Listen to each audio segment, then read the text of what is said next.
Friends, ఇవాల్టి recipe కాకరకాయ curry. ముందుగా ప్యాన్ వేసుకోవాలి. ఉల్లిపాయ ముక్కలు 2 పెద్దవి, ఇవి ఎక్కువ వేసుకోవడం వల్ల చేదు కొంచెం తగ్గుతుంది కాకరకాయలో. ఇలా ఆయిల్లో ఫ్రై చేసుకోవాలి. ఆనియన్స్, కరివేపాకు,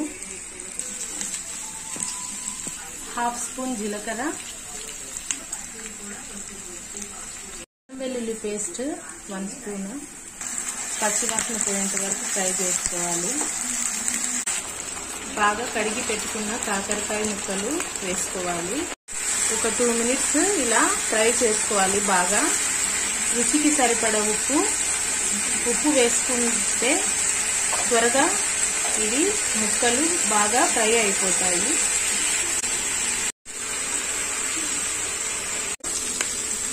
టమోటో వేసుకోవాలి.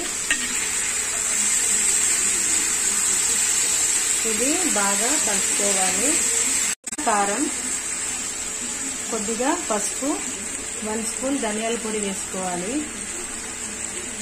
1/2 స్పూన్ జీలకర్ర పొడి వేసుకొని బాగా కలిపేసుకోవాలి. వాటర్ పోసుకోవాలి ముక్కలు ఉడికేంత.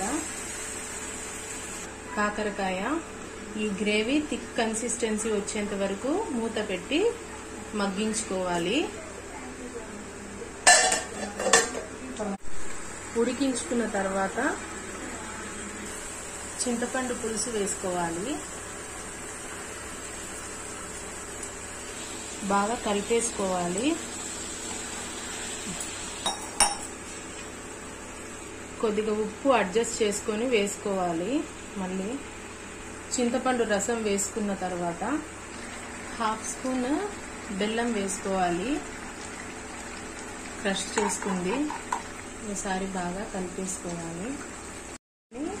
కొత్తిమీర వేసుకొని దింపేసుకోవాలి. చేదు లేకుండా కాకరకాయ curry ready. Please like and subscribe our YouTube channel Goldie Kitchen Magic World. Okay, bye bye.